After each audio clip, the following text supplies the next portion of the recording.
latihan lagi bikin vlog. Kali ini vlog yang akan aku bikin adalah tentang kita baca dari satu buku. Bukunya namanya buku Jago Proyek, karangan Edi Purnomo ST. Judulnya Jago Proyek untuk Arsitek dan Sipil. Bukunya kayak gini ya. Ada yang udah punya? Oke, aku beli buku ini karena tertarik sama daftar isinya. Daftar isinya ada 25 items. Aku bacain satu-satu ya. Mungkin di antara kalian juga ada yang suka baca buku arsitektur atau buku sipil, atau suka di dunia usaha arsitektur dan sipil tapi masih belum tahu seluk-beluknya seperti apa. Kalian bisa banget baca buku ini. Buku ini simple banget, isinya nggak terlalu banyak, cuman petuah-petuah lah, bukan petuah-petuah apa ya, tapi isinya adalah inti-inti dari apa yang kita butuhkan sebenarnya. Jadi coba kita baca aja daftar isinya. Yang pertama, 1, membangun bisnis jasa konsultan arsitektur. Nanti kita bahas satu item saja yang ini ya, konsultan arsitektur ini.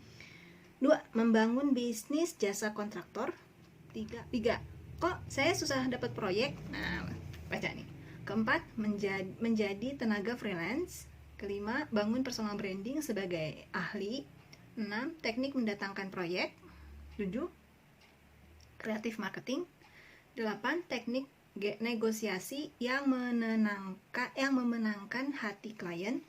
9, proyek pertamaku. 10, proses kerja dengan klien. 11, DP 0%. Ya ampun, kok mau? 12, kontrak kerja. Nah, siapa nih yang butuh tulisan-tulisan tentang kontrak kerja? 13, teknik membaca gambar. 14, teknik menghitung RAB. 15, metode pelaksanaan proyek. 16, tukang bangunan. 17, material dan bahan bangunan. 18, supervisi proyek. 19, menghitung kerja tambah kurang. 20, adendum. 21, masa retensi. 22, cara menilai proyek gagal atau sukses. 23, menghitung keuntungan proyek. 24, proyek berikutnya. 25, bangun pondasi yang kuat bersama mitra. Oke, sekarang kita bahas yang nomor 1 dulu. Membangun bisnis jasa konsultan arsitektur. Dia ada halaman 13. Kalian baca aja deh ya, kalau udah punya bukunya. Belinya di mana? Ini ada di jagoproyek.com. Oh ya, di buku itu juga dapat ini, apa namanya? Bonus.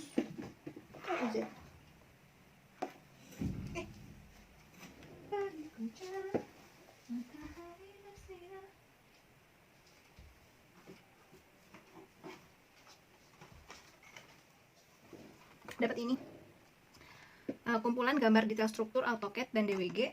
Terus dapat juga bonus ini, tutorial hitung RAB, sama ini gambar struktur. Tapi yang ini di AutoCAD, kalau ini Excel. Yang ini banyak banget isinya. Kalau misalnya kalian buat ngajarin lagi, kalau aku sih pakainya buat ngajarin lagi, tapi ya sekalian aku juga, karena aku jarang bikin detail. Nah, kalau misalnya perlu gambar bikin detail, ada di sini. Oke, so dari buku ini kita baca dulu, saya kasih bocoran ya. Yang arsitek nih, peluang bisnis arsitek. Wow. Arsitek bisa jadi apa aja sih? Nah, arsitek bisa jadi apa aja sih? Itu aja ya, judul dari vlog ini. Arsitek bisa jadi apa aja sih? Nah, teman-teman yang udah sekolah di arsitektur, udah lulus dari arsitektur, terus pas keluar, kok pekerjaan saya diambil sama orang lain? Kok yang bisa gambar bukan cuma saya sih, kok orang lain bisa gambar juga? Gitu. Aduh. Oke, ini ada tulisannya nih, bagus ya. Fee arsitek. Fee arsitek, berapa sih fee seorang arsitek? Jika pedoman hubungan kerja antara arsitek dengan pemberi tugas, IAI tahun 1991 yang kita jadikan acuannya, perhitungannya berdasar persentase dari total biaya bangunan, atau hitungannya seperti ini: 5-7% untuk bangunan dengan luas 100-250 meter persegi, 8% untuk bangunan luas di atas 250 meter persegi. Hitungan persentase setiap tahap pekerjaan seperti 10% untuk pembuatan konsep rancangan, 10% tuh. 15% untuk prarencana, 30% untuk rancangan pelaksanaan, 32,5% untuk pembuatan dokumen pelaksanaan, 2,5% untuk tahap lelang pekerjaan, 10% untuk pengawasan berkala. Namun, pada kenyataannya di lapangan banyak kita temui arsitek memasang tarif jasa desain sangat variatif dengan dalih persaingan atau sekedar ingin mendapatkan proyek. Padahal udah dituliskan persentase-persentasenya ya. Jadi perhitungannya itu berdasarkan persentase dari total biaya bangunan. Jadi sebenarnya memang didesain dulu. Ini ada contohnya nggak ya? Kayaknya nggak ada contohnya deh. Apakah ini akan merusak pasaran dari para arsitek profesional yang tergabung dalam IAI? Semua berpulang pada para konsumen pengguna jasa arsitek. Mau memberi kepercayaan kepada siapa? Sebagai gambaran di lapangan, teman-teman arsitek menawarkan jasanya berdasarkan hitungan luas bangunan, mulai dari 20.000 hingga 100.000 per meter persegi luas bangunan. Karena fee yang variatif, saya sendiri membagi penawaran jasa desain dalam 3 paket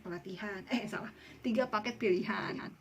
Oke, paket arsitektur 1 meliputi gambar layout atau denah, gambar 3D eksterior, gambar IMB untuk pengurusan IMB, gambar kerja teknis untuk acuan tukang. Paket 2 meliputi gambar layout atau denah, gambar 3D eksterior, gambar IMB untuk pengurusan IMB, gambar kerja teknis, dan detail lengkap untuk acuan kerja tukang, hitungan rencana anggaran biaya atau RAB. Terus paket arsitektur 3 meliputi yang tadi semua itu yang sampai RAB ditambah gambar desain interior. Gitu. Jadi paket standar arsitektur itu cuma layout denah tanpa potongan sepertinya ya. 3D eksterior, terus gambar IMB dan gambar kerja teknis, nggak pakai RAB, nggak pakai desain interior. Itu arsitektur. Nah, ya, saya baca yang selanjutnya. Prospek karir arsitektur. Prospek karir arsitek. Apa saja sih kemungkinan pekerjaan yang bisa dikerjakan oleh arsitek? Yang pertama, arsitek bisa jadi konsultan arsitektur, yaitu antara lain freelance, proyek skala kecil, jenis proyek pribadi dan swasta. Kerjanya melayani konsultasi desain sendirian, kadang mengontrak asisten, kadang bergabung atau kerjasama dengan arsitek lain, kadang menerima pesanan dari biro arsitek. Terus cocok untuk yang berjiwa bebas. Nah, kalau kamu tipe yang kayak gimana nih? Suka nggak jadi konsultan arsitektur? Ya. Terus yang kedua, arsitek bisa jadi konsultan dan kontraktor. Oke, freelance, proyek skala kecil, jenis proyek pribadi dan swasta.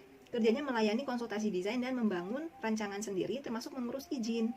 Kadang bekerja sama dengan pemilik modal, memperkerjakan mandor atau tukang, berhubungan dengan pemasok bahan bangunan.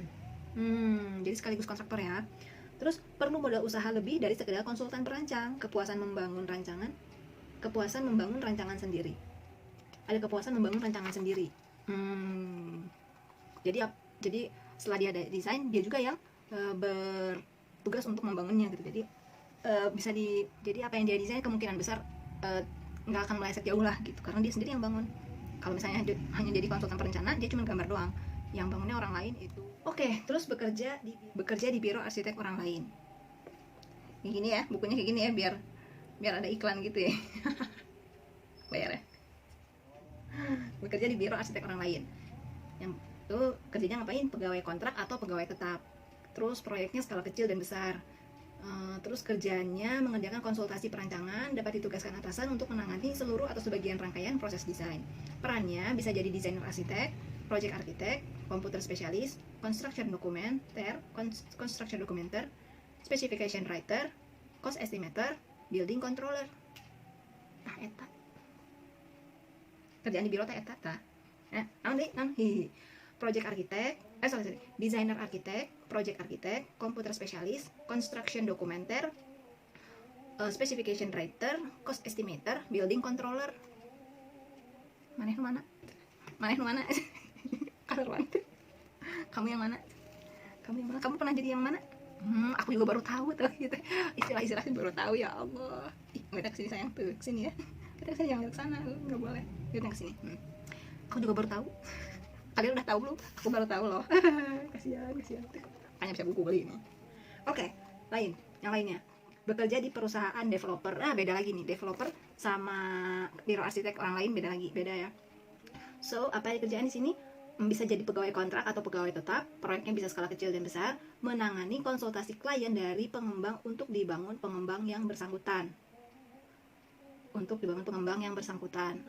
Dapat ditugaskan atasan untuk menangani seluruh rangkaian proses perancangan, bisa ditambah dengan pengawasan rancangan sendiri di lapangan.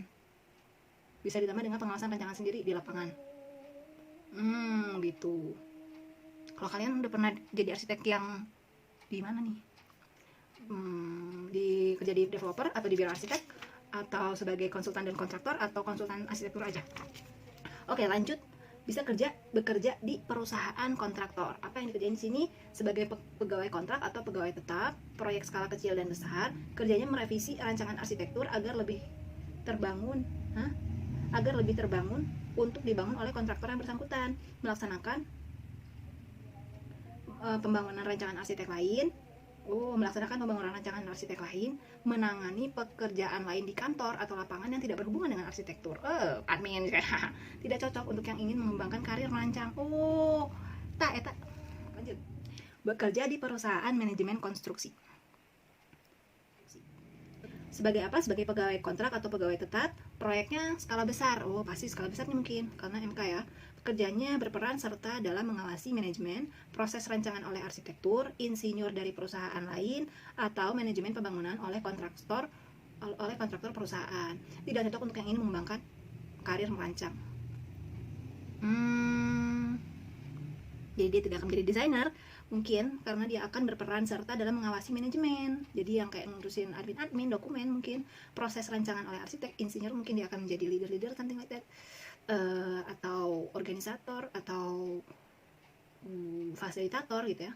Insinyur dari perusahaan lain, atau manajemen pembangunan oleh kontraktor perusahaan. Oke. Baru tahu sih. Baru tahu nggak? Iya, baru tahu saya. Oke, lanjut. Arsitek bisa mendirikan biro arsitek. Iya. Yang bukan arsitek mau bikin biro arsitek nggak? Pilih arsitek terbaik ya.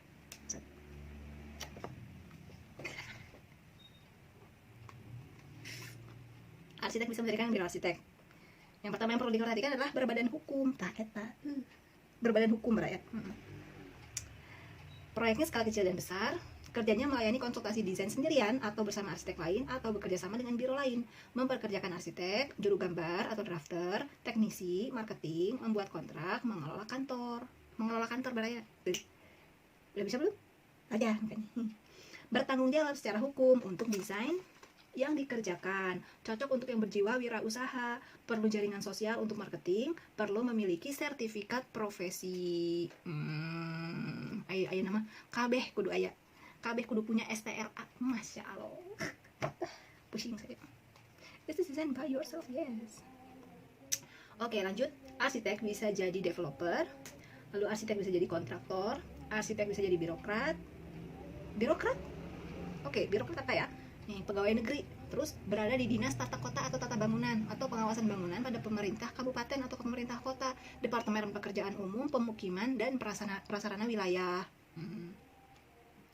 Gitu, oke. Arsitek jadi developer. Nah, yang pasti dia harus berbadan hukum. Terus proyeknya skala kecil, skala besar. Kerjanya merancang sendiri atau mempekerjakan arsitek, insinyur, juru gambar atau drafter, teknisi, pengawas bangunan, dan mandor, tukang bangunan, membangun kawasan atau bangunan berdasar rancangan sendiri atau orang lain untuk dijual, melayani pembeli rumah atau catering, marketing, membuat kontrak, mengelola kantor. Nggak cocok untuk arsitek yang orientasinya desain. Ada di YouTube, di Facebook itu mudah menjadi developer, sangat mudah menjadi developer. Itu berulang-ulang di depan saya. Kan tertarik, aku juga pengen jadi developer. Nggak tahu ilmunya, padahal sama saya mau pengennya desain. Nggak cocok mereka. Jangan tertarik mereka. Oke, lanjut. Arsitek bisa jadi kontraktor. Datang ke sini sayang, datang ke sini. Arsitek bisa jadi kontraktor. Yang pertama yang harus ini adalah berbadan hukum. Proyek skala kecil dan besar, kerjanya melaksanakan pembangunan fisik rancangan arsitek perusahaan lain berdasar pesanan klien, pemerintah atau swasta. Nah, itu dia yang tadi saya katakan tadi, developer, kontraktor, birokrat, biro arsitek, manajemen konstruksi. Itu adalah perusahaan-perusahaan yang saling terhubung kait. kenal bar ya, nggak bisa kerja sendiri segala digarap sendiri. Oke, jadi gitu ya. Nah, dari semua itu yang tadi, mana yang kelihatannya cocok untuk kalian? Kira-kira yang mana yang kalian cocok? Mana yang kalian cocokologi kolong? Astagfirullah. Kalian ingin jadi dia di antara pilihan-pilihan itu, mana yang paling cocok sama kalian, yang kira-kira udah pernah kalian rasain dan ingin berlanjut jadi seperti ini? Bisa jadi, tapi kok nggak ada yang bilang kayak gini ya, arsitek bisa jadi guru gambar. Kalau aku kan jadi guru gambar arsitektur di perusahaan. Mungkin itu nanti dibahas di sini kali ya, di sini peluang bisnis arsitek. Mungkin yang dia tulis adalah toko bahan bangunan, betul, jasa desain rumah. Namanya itu sama dengan konsultan arsitektur ya, aneh banget. Pemborong bangunan atau kontraktor kan sama ini, built-in interior, furniture. Iya, nggak ada nih, dia lupa nih. Salah satunya arsitek bisa jadi guru gambar arsitektur, bisa jadi dosen juga. Ya, harusnya masuk satu lagi. Oke. So, sudah saya sebutkan semuanya.